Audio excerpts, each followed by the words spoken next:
एक शाम प्राची टीवी पर सीरियल देख रही होती है। तभी उसकी सास वहां आती है। अरे सीरियल में तो ऐसे मग्न है जैसे आज रात का खाना पड़ोसी आकर बनाएंगे। मुझे पता ही नहीं था आपने अपने बेटे की शादी पड़ोस में भी की हुई है। हैं? मतलब? मतलब इस घर में सारा काम बहू ही करती है, आप तो सिर्फ खर्राटे मारती हैं। अच्छा जी, फिलहाल तो तुम आराम फरमा रही हो, चलो जाओ, ये मेरे टीवी देखने का समय है। आहा, इसीलिए मुझे भगाया जा रहा है। सॉरी, अब तो बिल्कुल नहीं जाऊंगी। प्राची की इस बात पर दोनों सास बहू के बीच टीवी रिमोट के पीछे बच्चों जैसे छीना झपटी शुरू हो जाती है, जिसके बीच श्लोक भी काम से घर वापस आ जाता है। आज मेरी चूहे बिल्ली की जोड़ी किस बात पर झगड़ रही है? अरे तेरे बीवी मुझे टीवी ही नहीं देखने दे रही। अरे तुम्हारी मम्मी मुझे खाना बनाने के लिए फोर्स कर रही है। अरे वाह, ऐसे बेतुके रीजन पर तो बच्चे भी झगड़ा नहीं करते। अरे मुझे कुछ मत बोल, सब इसने ही शुरू किया है।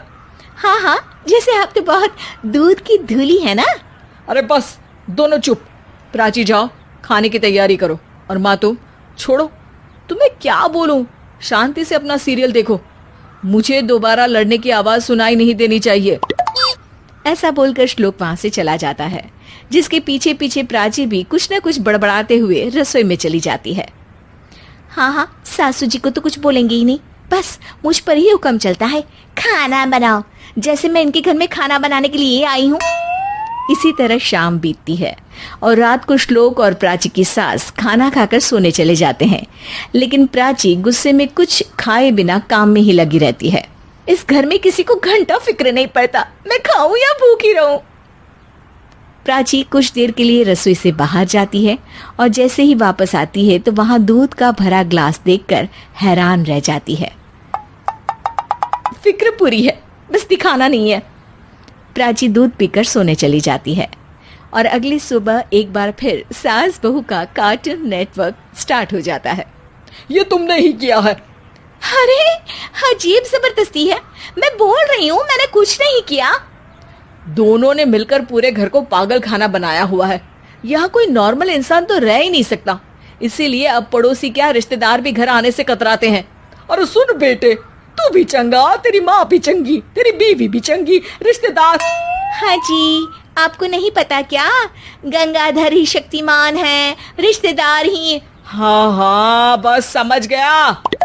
कभी जानवरों जैसे लड़ेंगी तो कभी जुगलबंदी करेंगी।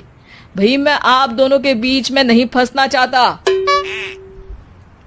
सास बहू की इस मन मौजी जोड़ी से परेशान होकर श्लोक अपना सिर खुजलाता वहां से चला जाता है। चलो अब मैं भी कीर्तन में जा रही हूँ।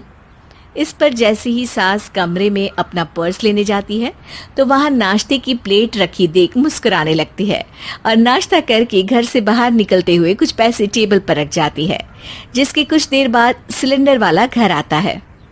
ओ मोरी मैया, मैं सिलेंडर के बारे में तो बिल्कुल भूल ही गई थी। घर खर्च के सारे पैसे भी मम्मी के पास है और श्लोक से बोला तो उल्टा 4 बात सुनाएंगे। प्राची ये सोच ही रही होती है कि अचानक उसका चेहरा चमक उठता है और वो घर में आकर इधर उधर देखने लगती है। तभी उसकी नजर टेबल पर रखे पैसों पर पड़ती है, जिन्हें वो सिलेंडर वाले को दे देती है। ये सब श्लोक देख लेता है। अच्छा बेटे, इतना बड़ा घोटाला, सबके सामने मैं तेरी दुश्मन और पीठ पीछे तेरी मेरी यारी। इस पर श्लोक एक प्लान बनाता है और शाम को सब एक साथ बैठे होने पर बोलने लगता है। माँ, तुम दोनों की बहुत लड़ाई होती है, इसलिए मैं सोच रहा हूँ कि प्राची को उसके घर छोड़ाऊं, इससे वो भी खुश रहेगी और तुम भी। अचानक श्लोक की ये बात सुनकर सास बहू शौक से उसकी तरफ देखती हैं। अरे ऐसे कैसे घर छोड़ाओगे, मुझे कहीं नहीं जाना। अरे तुमने बोला नहीं पर मैंने सुन लिया, तुम्हें मम्मी के साथ रहना अच्छा नहीं लगता, मुझे पता है। अरे वो, अरे जब बहू खुद कुछ काम बोले तो वो तुझे सुनता नहीं, और अब जो इसने बोला ही नहीं वो तू समझ गया। जब उसे नहीं जाना तो फिर जबरदस्ती क्यों कर रहा है? अच्छा, फिर आपको मौसी के घर छोड़ाता हूँ, बस अब आप दोनों एक घर में एक छत के नीचे नहीं रह सकती। मैं इस टॉम एंड जेरी की जोड़ी को और नहीं झेल सकता। है? ऐसे कैसे नहीं रह सकते? तुम्हें इतनी दिक्कत है तो तुम्हारा बोरिया बिस्तर पैक कर देती हूँ, लेकिन मम्मी जी कहीं नहीं जाएंगी। बिल्कुल यही सुनना था मुझे। अगर दोनों में इतना ही प्यार है फिर हर वक्त ये लड़ाई का नाटक क्यों करती हो?